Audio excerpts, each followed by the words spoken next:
Olá, eu sou Kátia Cristina, sou teóloga, sou liturgista, sou professora de liturgia do Seminário Paulo VI, sou da Comissão Diocesana de Liturgia, da Comissão de Liturgia do Leste 1 e da PASCOM. E eu sou missionária da Congregação de Nossa Senhora das Cônegas de Santo Agostinho. E eu vou pedir para que você, vamos fazer uma Lexio Divina, ou leitura orante da Bíblia, e eu vou pedir para que você pegue a sua Bíblia, abra em Mateus 10, de 24 a 33, e que você procure se isolar com a sua Bíblia, para que a gente possa fazer uma meditação, uma oração, uma reflexão bem feita. A gente vive rodeado de barulhos, a gente vive na cidade, mas vamos procurar, por alguns momentos, por algum tempo, vamos buscar o silêncio, né? Tem tanta poluição auditiva em torno da gente, mas vamos buscar esse momento de silêncio, porque silenciando Deus nos fala. E a gente vai primeiro fazer a respiração consciente, a gente vai inspirar e quando a gente expirar, a gente vai abrir levemente a boca e soltar o ar com tranquilidade, sem ser no meu ritmo e sem forçar um ritmo. Então, a primeira coisa é expirar esse resíduo de ar que está em nós. Depois, 5 vezes, nós vamos fazer essa respiração consciente.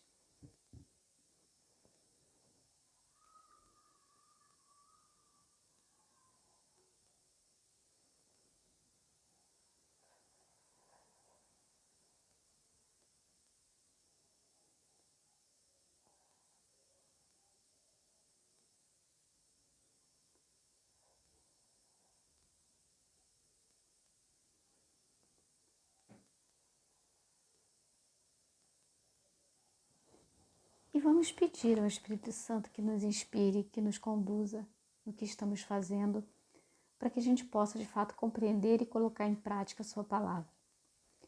Vem, ó Santo Espírito,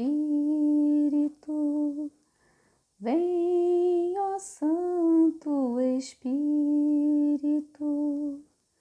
vem, ó Santo Espírito, vem, ó Santo Espírito, vem, ó Santo Espírito, vem, ó Santo Espírito. Então a gente vai proclamar o capítulo 10 de Mateus, dos versículos 24 a 33. Naquele tempo Jesus falou aos seus discípulos: o discípulo não está acima do mestre, nem o servo acima do seu senhor. Para o discípulo basta ser como o mestre, e para o servo ser como seu senhor. Se chamaram de Beelzebu o dono da casa, quanto mais os que são da casa dele. Não tenham medo deles, pois não há nada de escondido que não venha a ser revelado, e não existe nada de oculto que não venha a ser conhecido.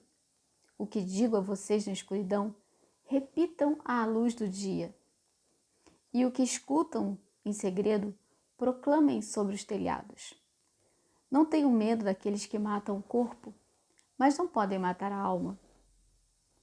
Pelo contrário, tenham medo daquele que pode arruinar a alma e o corpo no inferno. Não se vendem 2 pardais por alguns trocados?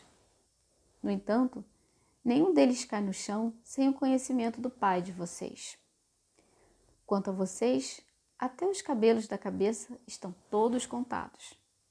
Não tenham medo. Não valem mais do que muitos pardais? Portanto, todo aquele que der testemunho de mim diante dos homens, também eu darei testemunho dele diante do meu Pai que está no céu.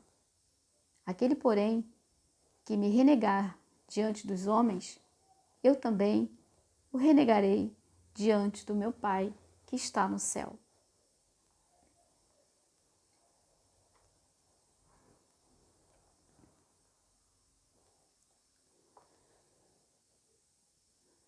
Então a gente faz sempre um silêncio depois do Evangelho para internalizar, começar a compreender o que a palavra nos diz. A primeira coisa que eu gosto de fazer é descobrir o estilo literário do texto que nós estamos trabalhando. Poderia ser um poema, como por exemplo um salmo pode ser um poema. Mas aqui nós estamos diante de um discurso, um sermão, um ensinamento de Jesus sobre a missão dos seus discípulos. O que está querendo nos dizer esse texto que nós acabamos de proclamar e de ouvir? Jesus está instruindo os seus discípulos. Jesus está ensinando aos seus discípulos como é que deve ser a missão deles. Então Mateus reúne um bloco de ensinamentos de Jesus com um objetivo, que é o objetivo de fortalecer a comunidade. Talvez a comunidade estivesse com medo, talvez estivesse enfraquecida, talvez tivesse algumas dúvidas. E Mateus vem dizer que nós, os discípulos de Jesus, vamos ter as mesmas provações que Jesus. Não dá para fugir. Quando a gente se propõe a pregar e a viver o Evangelho de Jesus Cristo, a gente vai enfrentar resistências. Os poderosos deste mundo nunca aceitaram a justiça que Jesus e posteriormente os seus discípulos pregaram, porque, como a gente sabe, a justiça desse mundo é diferente da justiça de Deus. E os poderosos, quando escutam algumas coisas, eles não aceitam muito. Eles não conseguem conceber que tipo de vida, que tipo vamos dizer, de lei é essa, né? Que é a lei nova do amor.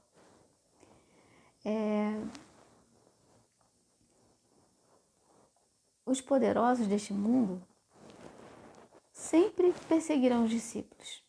O mundo será sempre hostil aos ensinamentos de Jesus. Se os poderosos não se incomodam com o que os discípulos estão pregando, é bom que os discípulos repensem que tipo de missão estão fazendo, né? É preciso rever, então, como estamos testemunhando Jesus Cristo. Não é um Jesus doce, um Jesus meigo, mas é um Jesus que questiona a sociedade, que questiona os poderosos dessa época e que busca dar lugar àqueles que estão excluídos, que estão à margem, que estão sofrendo. Porém, mesmo sofrendo ameaças, mesmo sofrendo pressão, mesmo tendo dificuldades, é importante que cada um de nós, como naquela época, continue seguindo a sua missão, continue proclamando a palavra do Senhor. Isso não é uma disputa de discípulos de Jesus com opressores, mas jamais se deve deixar de proclamar a mensagem libertadora de Jesus aos oprimidos, aos que sofrem, aos que estão à margem, aos que não contam, aos invisíveis, né? Existe muita criança que nasce nesse país e morre e não fica registrado nem no cartório que ela um dia existiu, né? Muita gente sabe disso. Pessoas que passam pela vida e não têm acesso às mínimas condições para uma vida digna. E declarar-se por Jesus, na verdade, significa viver a justiça e a fraternidade com Ele. Porque esse aceitar Jesus, esse declarar-se por Jesus, declarar-se cristão, não é simplesmente uma palavra que a gente vai dizer, eu aceito, eu creio, eu agora vou ser discípulo. Mas, na verdade, é vivenciar o que Jesus nos mostrou, o que Jesus nos ensinou naquela época. Teologicamente, o que a gente pode dizer aqui? No texto, 3 vezes Jesus disse para a gente não ter medo. E todo número que aparece na Bíblia, seja no Antigo ou no Novo Testamento, ele tem um significado. Ele tem um simbolismo, né? E esse 3, ele aparece como o significado da totalidade, com o significado do plenamente. Por exemplo, Deus é 3 vezes santo. Significa que ele é santo, santo, santo. É plenamente, é totalmente santo. E nós não devemos temer evangelizar. Por quê? Porque por mais difícil que esse trabalho, essa missão pareça, o próprio Deus está cuidando de nós. É muito interessante quando diz, né, que até os fios de nossos cabelos estão contados. Por que isso? Porque Deus nos teceu, né? Porque Deus nos fez, porque Deus nos conhece profundamente e Ele conhece a nossa capacidade de ser testemunho da palavra, dar testemunho da palavra dele. Então, a gente, por mais que pareça difícil, a gente não pode esquecer jamais que Deus cuida de nós e que Ele está sempre atento às nossas necessidades. Às vezes a gente se pergunta, será que Deus me esqueceu? Será que Deus existe mesmo numa situação difícil como essa? Esse é um tempo, por exemplo, né, que muita gente se pergunta, mas por que Deus está deixando acontecer essa pandemia, tanta gente morrer, tanta gente ser sacrificada, tanta gente viver numa situação difícil, né? Então a gente pensa assim, será que tudo que a gente sofre é realmente uma ação de Deus? Ou será que a gente às vezes faz escolhas, e eu estou dizendo num sentido bem amplo, escolhas que futuramente nos levam para o caminho mais difícil, nos levam para a dificuldade. E às vezes é mais cômodo para a gente, né, dizer, mas Deus quis assim. Porque o que Deus quer, na verdade, é a nossa vida em plenitude. Nós não nascemos aqui para sofrer. Nós nascemos aqui para ser feliz, para construir, para pregar a boa nova, para sermos pessoas plenas, para termos vida em plenitude. A boa nova de Jesus, ela é pública, ela não pode ficar escondida. Vocês lembram que até antes do Espírito Santo vir, os discípulos estavam com medo, presos, escondidos. E o Espírito Santo veio renovar a força deles para que eles tivessem coragem de sair e pregar. E pregar, às vezes, significava pregar com a própria vida, como a gente viu, por exemplo, Estevão, né? Que foi o primeiro mártir da igreja. Como é que a gente pode meditar essa palavra? O que Jesus disse naquela época, né, que Mateus reuniu nesse bloco de ensinamentos de Jesus, nesse discurso, ou seja, nessa catequese, né, hoje quer nos dizer algo também. Naquela época, os poderosos colocavam o peso da lei sobre as pessoas para oprimir essas pessoas, que muitas vezes eles não cumpriam. E hoje as coisas parece que não mudaram tanto, né? Muita gente continua oprimida, muita gente continua sofrida.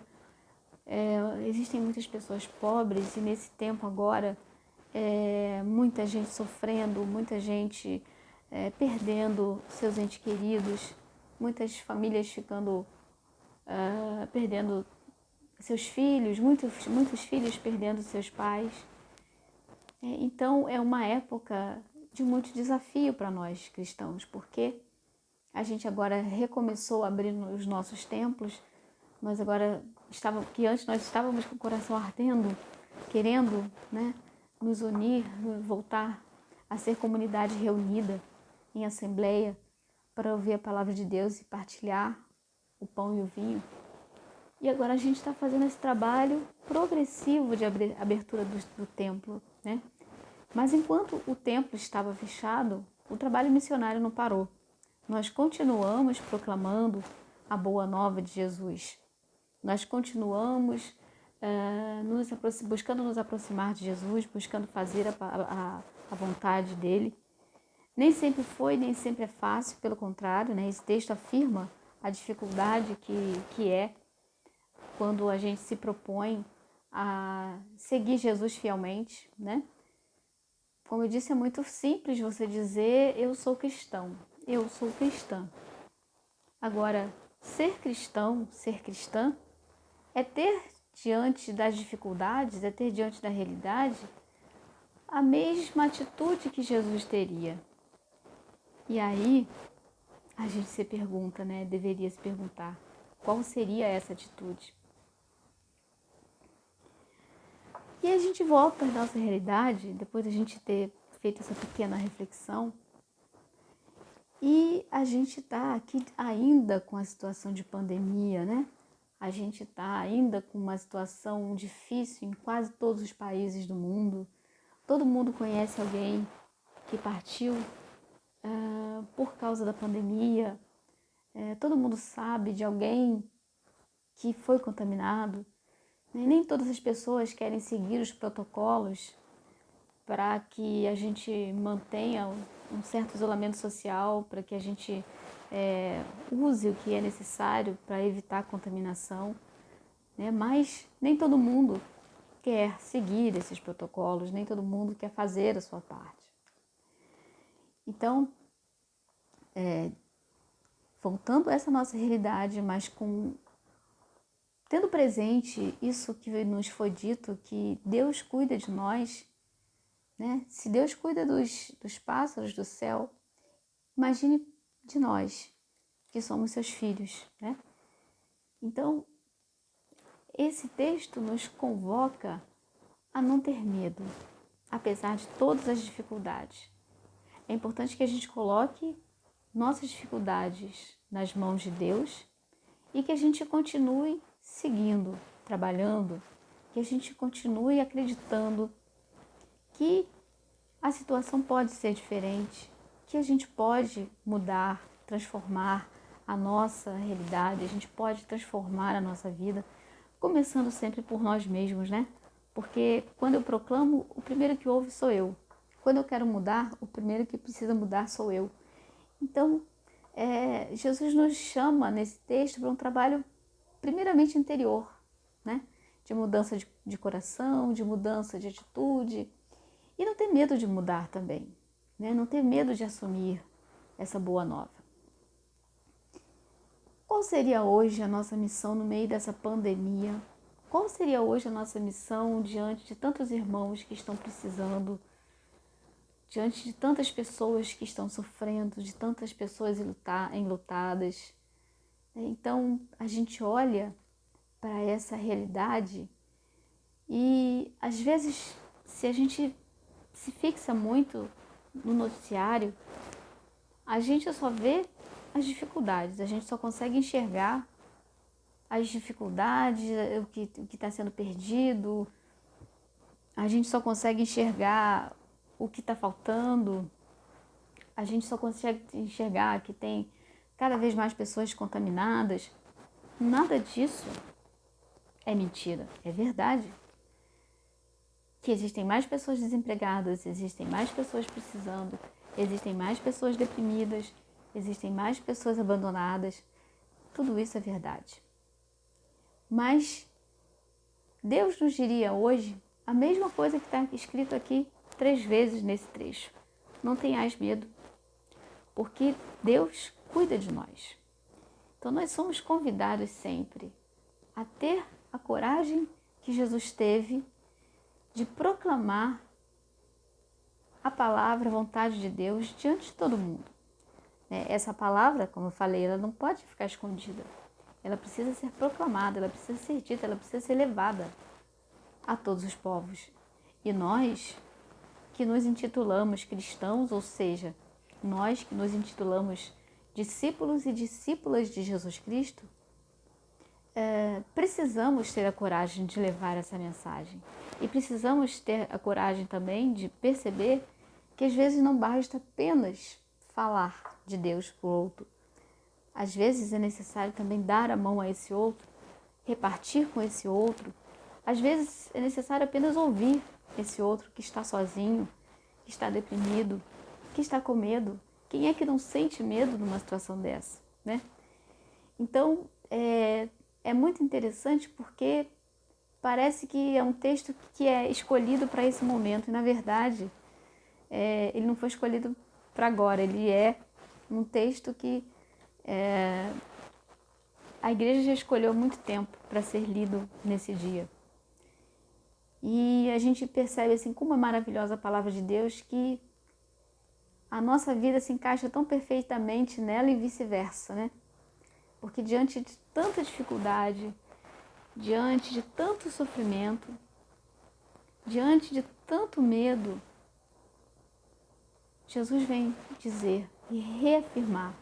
Ou seja, ele diz mais uma vez e ele finalmente diz 3 vezes: não tenham medo.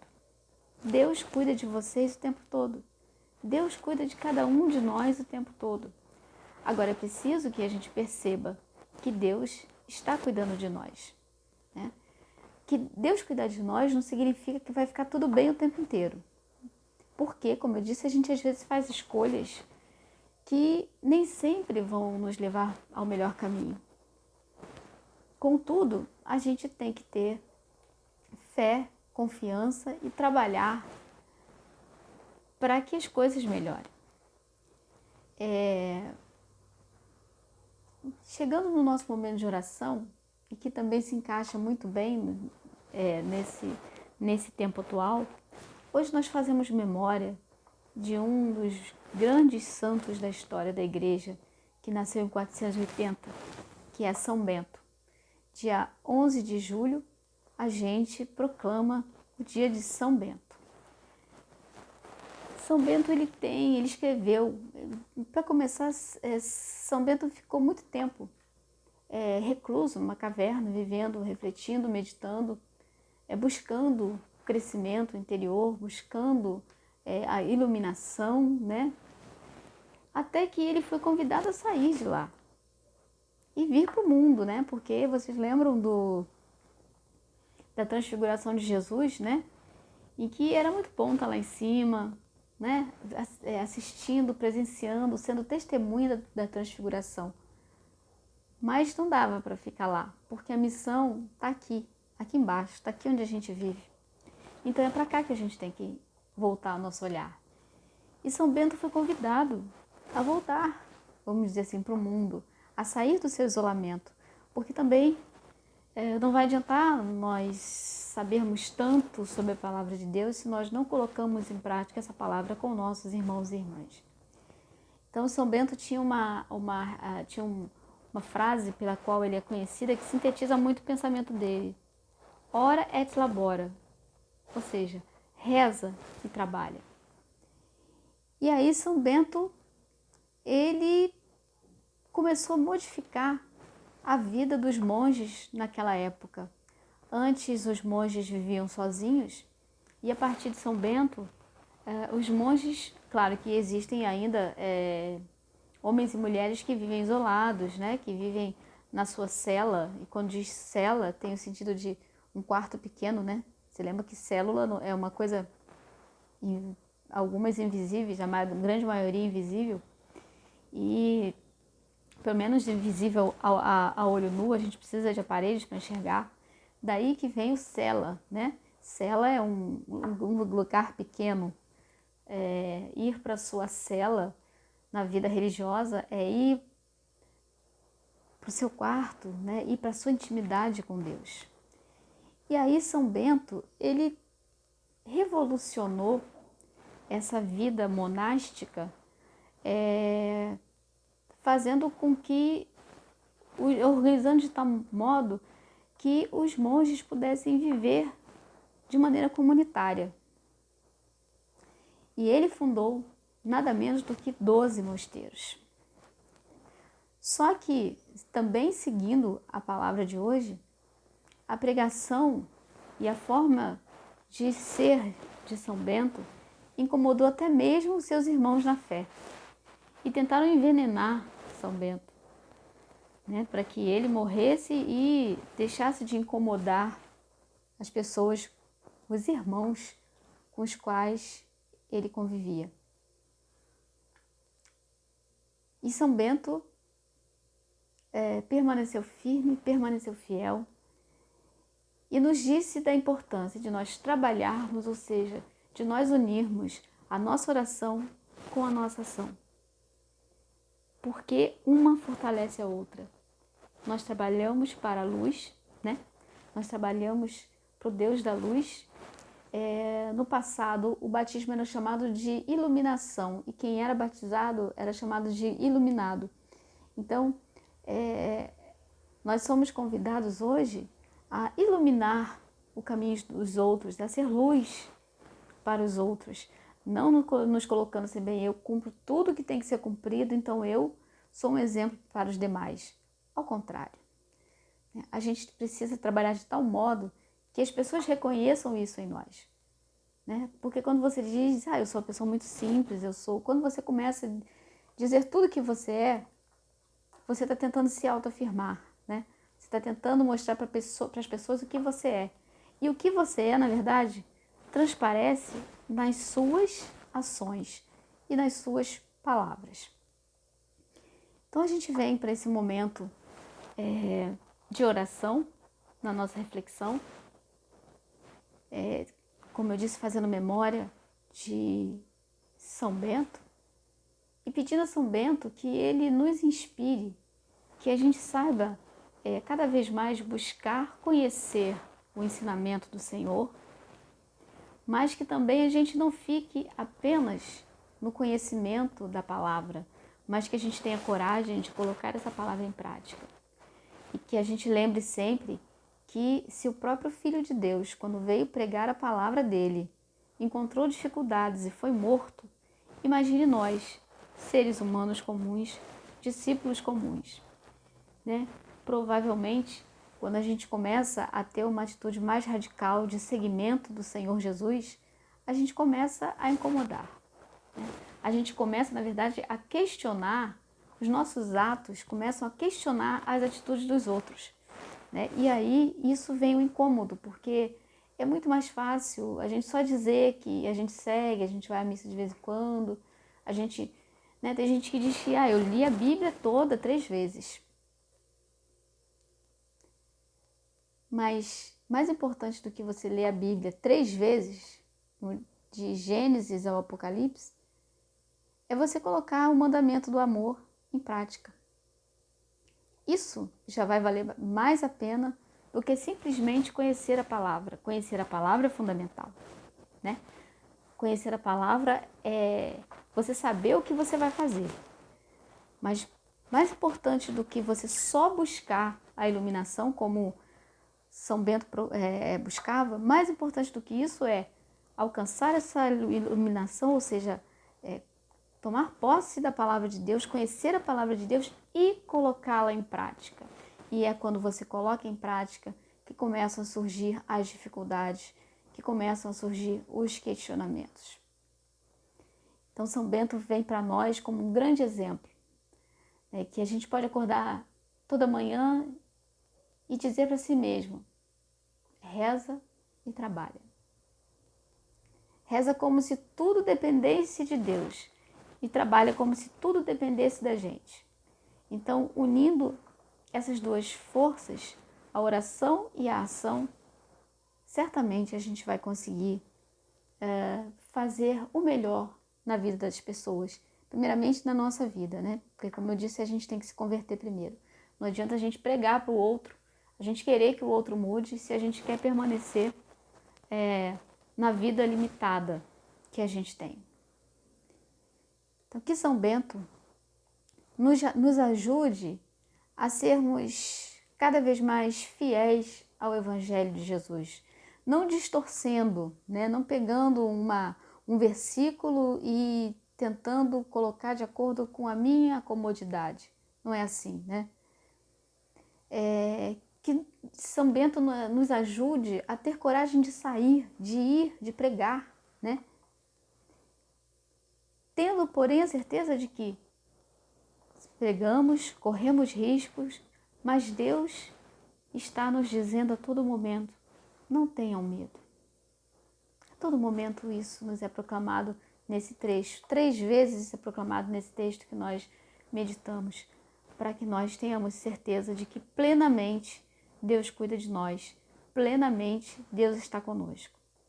Então, eu os convido a colocarmos nesse momento de oração todas as pessoas que estão sofrendo de uma forma ou de outra, todas as pessoas que estão necessitando dar um passo além na sua vida, todas as pessoas que estão necessitando ter coragem para proclamar a palavra de Deus e mais ainda ter coragem de colocar em prática a palavra de Deus. Que São Bento nos inspire hoje e sempre, com seu jeito de pregar, com seu jeito de viver, de tal forma que hoje, tantos séculos depois, ele seja por nós lembrado e ele seja por nós venerados.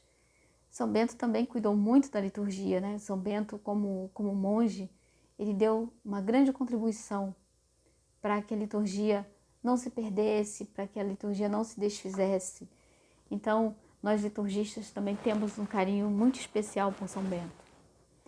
Então, que ele seja para nós inspiração, seja para nós sinal de que nós não devemos temer as dificuldades, porque temos a certeza de que Deus está conosco, nos guiando, nos indicando o caminho.